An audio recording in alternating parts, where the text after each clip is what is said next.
penyesalan itu selalu ada dan lama.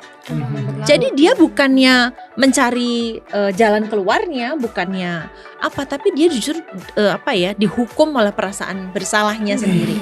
Kayaknya meskipun aku berdosa, tapi di titik ini tuh aku sudah melakukan hal yang bertanggung jawab. Tapi kalau toh ini masih terjadi, ya aku menganggap bahwa ini memang satu pengujian pemurnian imanku kepada Tuhan. Jadi tadi Ipo apa tadi? Oh, kesulitan tadi ya. Tadi kamu mau sharing ya tadi? Iya, tapi udah selesai. Oh, selesai. Apalagi pas malam Natal kemarin. Oh wow. Itu sebenarnya aku nyanyi dengan keadaan nahan nangis. Udah netes sebenarnya. Karena emang kayak gimana ya? Pada akhirnya aku bisa melalui penderitaan yang kemarin gitu ya, sampai di titik ini. Mau itu nanti, mau itu 20 tahun lagi whatsoever, tapi kita masih punya pengharapan. Dan kalau aku masih punya pengharapan, berarti aku akan dikasih kekuatan, ketabahan itu. Gitu. Berarti kalau kita lagi ada masalah, kita masih dikasih hidup, itu hal yang harus kita syukuri ya. Ya pasti itu fase. Ada fase kita gak bisa bersyukur atas masalah kita, pasti. Itu wajar dan normal. Ada fase kita marah, ada fase kita bingung, ada fase kita lari, atau ada fase kita kabur.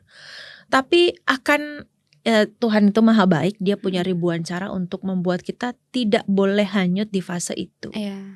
Kita harus move on di fase-fase lain. Di titik tertentu, iya kita akan bersyukur. Tapi jangan menyerah kalau di titik ini masih di titik lain, nggak apa-apa. Suatu hari akan sampai ke sana. Sabar aja. Gitu. Meskipun kita nggak tahu ya, maksudnya titik yang tadi lah. Jadi titiknya nanti kemana nih maksudnya kan? Maksudnya secara spesifik ya. Spesifik nggak tahu ya. Tapi yang kita tahu ya nanti pasti akan apa itu dari bahasanya itu? Mencapai titik pengharapan lah ya. Menuju ke sana kita akan diberi ketabahan. Ya, meskipun kita nggak tahu spesifiknya nanti seperti apa. Iya. Gitu kan. Iya. Kalau kita tahu kita nggak butuh Tuhan. Iya. Itulah kenapa kita harus datangnya ke Tuhan ya. Yang paling tahu segalanya. Kalau tahu kita peramal gitu. Peramal aja nggak tahu masa hidupnya itu gimana. Peramal bisa salah. Peramal nebak gitu. Yes. Oke, lanjut. Ipo. Jadi tadi ya pertanyaannya. Ini jangan pengen apa yang lagi tanya ini kayaknya. Nah Kak, jadi apa yang sebenarnya bisa buat kita itu, karena kan penderitaan itu pasti gitu ya, masalah itu pasti. Jadi apa yang bisa membuat kita ini tetap kuat dan tidak menyerah gitu, supaya dalam menghadapi masalah gitu. Karena maksudnya ada banyak orang-orang yang sudah menyerah sampai akhirnya itu mereka memutuskan untuk mengakhiri hidup. Kalau at least kalau misalnya tidak mengakhiri hidup pun mereka berpikir kapan ya aku mati. Kayaknya titik terberatnya masalah orang-orang tuh ke situ ya pikirannya. Iya. Kayak mati aja. Iya ngomongnya kayak gitu ya, aja. Gitu Kak, gimana ya?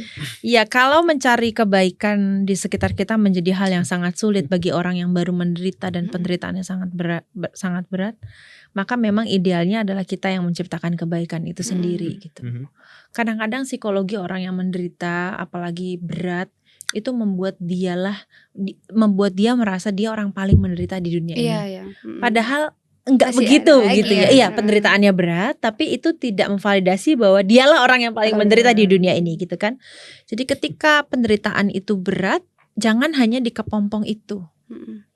Lihat sekelilingmu gitu. Kita akan jadi berkaca bahwa di dunia ini itu bukan hanya aku yang sedang bergumul, bukan hanya aku yang sedang menderita, bukannya hanya aku yang sedang memainkan peran playing victim gitu ya. Semua orang salah, pokoknya aku korbannya gitu ya. Enggak hanya aku gitu. Jadi dan percayalah bahwa Tuhan tidak mungkin membawa kita sejauh ini tuh hanya untuk hancur. Itu enggak akan mungkin. Itu memang harus di awal sih punya itu gitu. Dan kalau toh memang belum punya itu, temanilah mereka yang memang belum punya itu gitu, belum punya keyakinan iman bahwa ya kita nggak pernah tahu apa yang menjadi maksud dan tujuan, tapi aku yakin kamu punya sesuatu gitu. Jadi yang pertama adalah keluar dari kacamata bahwa memang kita tuh orang yang paling menderita di dunia ini. Keluar. Jangan sendiri. Jadi kalau udah stres, depresi, apa mental breakdown, jangan di kamar terus gitu ya. Jangan sendiri ya. Keluar, bergeraklah, karena bukan hanya soal bercerita, tapi ketika tubuh ini kita bergerak, penderitaan itu akan jadi bisa lebih apa namanya itu? Maksudnya kalau misalnya, apa? tersalurkan. Oke. Tersalurkan. Jadi Salurkan, ya. jangan hanya di kepompong penderitaanmu itu saja. Lalu yang kedua, pada akhirnya berkaitan dengan itu, punya komunitas persahabatan, terutama sebenarnya persahabatan rohani ya, yang membuat kita merasa bahwa kita nggak sendirian. Itu penting sih. Jadi setidaknya kalau manusia itu merasa dia tidak sendirian, sekalipun orang di sampingnya nggak akan bisa nyelesain masalahnya, ya dia yang bertanggung jawab harus nyelesain masalahnya. Dia tahu bahwa ada seseorang yang akan selalu dukung dia gitu. Dan pada akhirnya at the end ya tahu bahwa Tuhan memang nggak akan pernah ninggalin kok. Itu bagaimanapun caranya. Begitu. Bagaimana kalau ada orang yang bisa mentertawakan masalahnya itu ya? Oh itu ya dua mata koin kalau itu ya. Yang pertama kalau dia menertawakan masalahnya karena dia sudah pulih, maka itu akan jadi bahan tertawaan yang membuat dia selalu berefleksi. Tapi bisa juga secara psikologis dia menertawakan masalahnya, tapi nggak dia selesaiin, artinya sinis, sarkas gitu. Dia nggak menghadapi, cuman dijadiin guyonan, tapi sebenarnya jadi ketawa itu bagus tentu ya, bagus kalau udah bisa menertawakan penderitaan sendiri. Tapi kalau dia udah pulih, kalau dia belum pulih tapi dia menertawakan penderitaannya, artinya orang menderita nggak harus menangis berair mata, enggak sih. Tapi kalau dia denial sama dirinya sendiri, ya itu yang akan membuat jadi tambah lebih berat masalahnya. Gitu. Gitu. Tapi kalau Joy sendiri nih, kan masih muda ya, mungkin kalau orang-orang dewasa mungkin sering bilang kalau masih muda kok gitu ya. Nah, tapi saat mengalami sebuah masalah atau sebuah penderitaan, Joy ini perginya kemana? Boleh sharing ini? Clubbing, kafe, wow. pantai. Enggak, aku bukan tipikal yang gitu. Okay. Lebih ke apa ya? Nangis tapi nangisnya sambil bawa-bawa Tuhan, kayak kenapa sih Tuhan, kenapa gitu. Kalau misalkan udah mulai ya aku tipikalnya kalau udah marah tuh dikenainnya ke diri sendiri gitu loh, melukain diri sendiri, tapi bukan yang ini gitu. Kayak tapi aku nahannya dengan kayak Tuhan gitu kan, diem gitu. Dan misalkan kalau udah tenang, biasanya aku kalau dulu di GKI veteran kan, dikasih gitu. Nah, aku ke situ kan karena memang aku di situ juga suka main musik juga kan, jadinya ya sama pemusik itu bareng gitu. Kayak gitu sih, balik lagi kayak sebelum podcast sebelumnya juga kan aku bilang kalau lagi emosi pasti aku salurinnya ke musik gitu. Keluar, gitu dikeluarkan kan ya. Disalurinnya ke musik. Jadi lebih tenang gitu ya. Oke. Terus tuh cara. Tapi ada juga nih Kak, ada sebuah prinsip yang ngomong kayak gini. Kamu harus selalu mempersiapkan dirimu untuk setiap kejadian terburuk. Ketika kejadian terburuk terjadi itu kamu sudah siap. Jadi kamu ini lebih ke arah resiliensi, ketahanan atas kayak penderitaan, karena kamu sudah menyiapkan diri mentalmu bahwa itu akan bisa terjadi. Jadi kayak ini prinsipnya kayak, kalau aku udah siap ini akan terjadi, ini hal buruk kemungkinan terburuk akan terjadi. Tapi kalau nggak terjadi berarti bagus. Kalau terjadi saya sudah siap. Nah kayak gitu Kak. Ada yang kayak gitu. Menurut Kak gimana? Ya itu bagus juga sih, asal disadari dengan sehat, asal disadari dengan selalu ada kemungkinan bahwa hal yang terburuk itu kan bisa nggak terjadi gitu. Jadi jangan sampai di pendulumnya terlalu ekstrim untuk mengatakan semua tuh dilihat sisi ekstrimnya dulu nih gitu ya, sehingga kurang bisa menikmati kegembiraan, surprise hidup. Mungkin kayak gitu malah jatuhnya nanti, maksudnya ini mungkin ekstrimnya nanti bisa jatuh ke sinis gitu ya. Iya. Sinis ya. Kalau sinis kan berarti dia jadinya apatis ya. Tapi kalau apatis kan jadi dia nggak ada semangat ya. Iya, jadi selalu melihat yang jelek dulu gitu. Alih-alih prepare for the worst, dia ngelihat yang jelek dulu gitu. Tapi prepare for the worst itu nggak masalah sebenarnya. Sebenarnya nggak apa-apa, asal seimbang, asal sehat. Asal nggak jatuh ke apatis itu. Asal tidak, ya betul. Asal tidak membunuh kegembiraan dan tidak membunuh kemungkinan kejutan yang menyenangkan bisa hadir gitu. Iya. Gitu. Jadi ya memang selalu ada dua mata koin, nggak apa-apa. Untuk hal buruk aku siap, untuk hal baik pun aku siap kok. Seimbang aja. Oke. Gitu. Kalau itu kan berarti kan lebih ke ini kita, maksudnya banyak hal yang nggak bisa kita kontrol gitu kan, di luar kita. Masa-masa itu datang di mana-mana. Berarti yang kita siapkan itu memang harus dari diri kita. Iya. Mental kita ini harus siapin itu. Salah satu neraka di dunia ini adalah berusaha mengubah keadaan dan orang lain di luar dari diri kita. Percayalah, di semua relasi, bahkan relasi paling dekat dengan pasangan, dengan keluarga, dengan anak-anak, orang-orang yang kita pikir bisa kita handle dalam tanda kutip gitu ya, komunitas atau siapapun itu akan jadi neraka tuh kalau kita merasa kita bisa mengubah. Enggak, yang bisa kita ubah cuman diri kita sendiri. Iya. Karena secara fakta tidak bisa diubah, terus ekspektasi kita juga kita berusaha untuk ini kan. Jadi kayak double kill gitu. Iya. Aku nggak nyangka aku diginiin, aku nggak nyangka aku bisa dari titik ini. Betul. Ingat kita manusia berdosa betul, yang iya. bisa saling menyakiti. Iya. Jadi memang gitu, gitu ya sudah gitu. Di titik tertentu tuh kedewasaan akan menolong kita melihat bahwa ya udahlah. Bukan ya udah sinis ya, tapi ya it is what it is gitu. Ya, it's what it is. Gitu. Oke, lo tau it is what it is nggak? Itulah pokoknya. Itulah. Mental lah. Iya. Ini jangan-jangan podcast ini dibikin buat aku Jangan merasa, saya juga merasa, kamu merasa juga. Ini untuk saya itu, untuk Semoga semua. ibu tidak merasa menderita di podcast ini.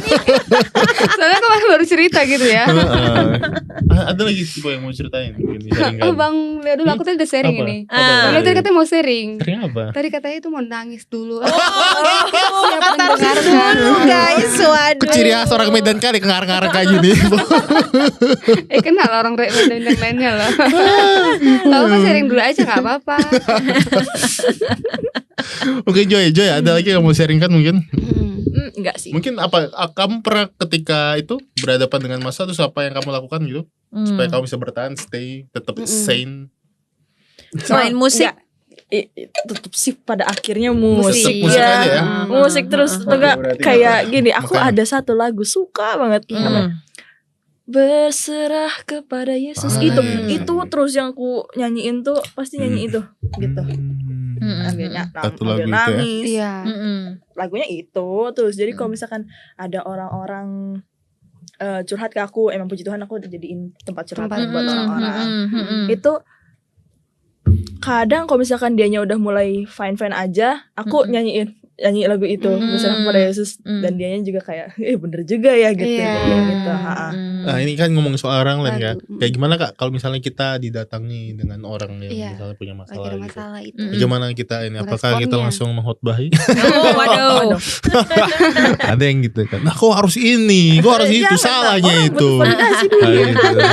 Ada yang kayak gitu kan. Iya, setiap orang tuh pasti pengen dimengerti kok. Jadi sebelum mengatakan apapun coba mengerti di posisi dia gitu. Kalau jadi dia tuh gimana ya rasanya, pasti juga berat. Ya di kehidupan seperti ini tuh rasanya orang makin butuh orang lain. Orang butuh sahabat, orang butuh orang yang tidak menghakimi tapi mendengar. Bukan membenarkan yang salah, enggak. Bahkan yang salah pun juga layak dan pantas untuk kita dengar dulu gitu. Point of view-nya. Jadi ya sebisa mungkin kalau memang kita dipercaya untuk mendengar kisah-kisah berat dari orang lain, ya belajar dulu point of view-nya. Dimengerti dulu, apa sih yang digali dulu. Dapatkan data sebanyak-banyaknya tentang apa yang dia rasakan, mengapa dia merasakan itu, apa yang dia harapkan, apa yang dia inginkan gitu. Baru bisa move ke yang lain. Karena ada yang mungkin orang-orang dengar dia mendengar masalah orang terus kayak banding-bandingin. Iya, apalagi kayak Jadi, kamu masih kayak gitu, aku loh kayak gini. jadi banding-bandingkan gitu loh. Malah jadi timbul rasa aku nggak pantas ya untuk merasakan ini sebuah masalah gitu. Karena ada yang lebih berat gitu ya. Cuman kalau disadari lagi emang iya sih masih ada yang lebih berat. Cuman kan ini lagi sedih ya, butuh validasi juga ya. Ya masalah itu bukan untuk dibandingkan ya, teman-teman. Masalah itu untuk dihadapi dan diketahui sebagai ya memang beban kita beda, nggak apa-apa kok. Bukan berarti bebanmu tuh kamu lebih menang. Ada nggak seorang mau lomba masalah kan tuh kan jadi aneh ya. Lucu gitu juga ya. Tapi memang ada loh. Namanya apa itu? Apa yang tuh? banding-bandingan dengan apa masalah kayak kompetisi. Jadi Comparing apa? itu loh. Jadi Aku loh yang lebih masalahmu berat. kau mah mending aku. Apa istilahnya itu ya? Apa comparing apa? Bukan, atau udah kepikiran lagi. Apa hidup? Oke lanjut. Karena yang di kontrol lu mah ada yang tahu saya dengar.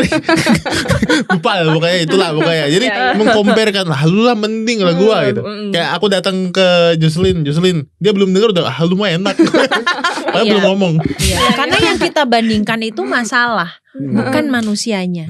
Masalahnya sama nih, tapi dihadapi dua manusia yang berbeda. Beda loh. Iya. Karena manusia tuh kan kompleks banget. Misalnya dibully tadi ya, ada orang yang lebih kuat dibully, dia lebih tough. Karena di rumahnya dia dikuatkan misalnya. Dia berasal dari keluarga yang kuat, keluarga yang tangguh, keluarga yang menjadi tempat yang aman. Yang satu nggak lebih kuat karena dia tidak berasal dari keluarga seperti itu.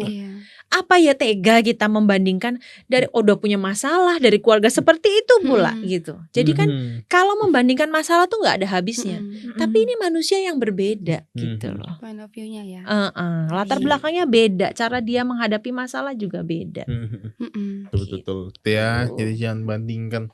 bandingkan Beda-beda lah orang lah ya. Iya, jangan meremehkan lah. Ya. Kadang sentilan dikit ke orang lain, orang sampai nangis, tapi kita kan nggak tahu dia mungkin punya latar belakang yang berbeda gitu ya. Tapi kalau bahas tentang yang sentilan gitu ya, aku tuh kadang tiap kali ngomong sama orang, awalnya yang pribadiku yang kalau ngomong tuh cus gitu ya, tegas. Tuh aku selalu tiap mau tidur tuh mikir, ini aku udah berapa kali ya nyakitin perasaan orang. Terus pasti gitu. Hari ini aku ada nyakitin perasaan orang nggak ya, dari perkataan aku, dari cara lihat aku, ada nggak yang tersinggung. Bahkan kita cuma gini aja tuh bisa bikin kayak, ya aku kok dilihat gitu sih, aku salah apa, bisa jadi. Dan itu bisa bikin dia kayak merasa sedih banget kan. Ini aku nambah masalah hidup orang nggak ya? Aku selalu mikirinnya kayak gitu. Itu selalu aku bawa setiap kali mau tidur, aku mikirnya gitu sih. Ya. Hari ini kok aku 100 lah gitu. Udah 100 sih kembali. 100 sakit hati maksudnya. Satu ini udah 99, ini terakhir 100 gitu. Aduh. Oke, cukup Ipo? Cukup ya. Oke Kak, untuk supaya lebih nampol lagi pesan podcast kita hari ini, mungkin bisa berikan closing statement. Iya, jadi teman-teman dimanapun teman-teman berada, yang sedang mengalami penderitaan dan pergumulan yang hebat, percayalah akan ada pelangi setelah ini. Jadi jangan menyerah dulu gitu ya. Tuhan gak mungkin membawa teman-teman sejauh ini dalam semua, sekarang fasenya lagi menderita, itu untuk menghancurkan kita. Gak ada di hatinya sedikit pun untuk menghancurkan dan membuat kita malu gitu ya. Tapi kalau penderitaan ini diizinkan terjadi, ada sesuatu hal di jalan di depan nanti. Jadi jangan menyerah. Kalau memang butuh bantuan secara profesional, cari segera ya. Dan membutuhkan teman, cari aja siapapun yang ada di samping kanan kirimu. Yang paling penting jangan pernah menyerah ya. Oke, thank you. Yang area Solo, domisili Solo, bisa datang ke GKI Coyudan. Yuselin, ada? Mirip-mirip Kak Keisha sih, cuman aku nambahin apa ya, mungkin untuk ya kata aku itu berserah ke Tuhan tuh akan susah kalau kamu lagi terpuruk gitu kan. Tapi ya intinya ingatlah, kamu di dunia ini pasti ada tujuannya kan. Dan nggak apa-apa untuk untuk kamu terpuruk pada saat itu dan nggak ingat Tuhan, nggak apa-apa. Yang penting kamu ada waktunya untuk balik lagi, kembali ke Tuhan. Serahkanlah semuanya untuk Tuhan. Mau marah, mau nangis, terserah. Yang penting jangan lupa Tuhan sih. Dan Tuhan tidak pernah melupakan. Iya. Kita mungkin bisa lupa karena penderitaan, tapi Dia akan selalu mengingat kita. Oke, thank you Yuselin. Sekali lagi thank you. Ya, thank you Kak semua Keisha teman-teman. sudah jadi narasumber kita menjawab pertanyaan kita ya. Oke, kalau gitu sekian Pak Coy pada episode hari ini. Saya Ipo, saya Regileo, pamit undur diri dan sampai bertemu di episode selanjutnya. Bye. Tuhan berkati. God bless you.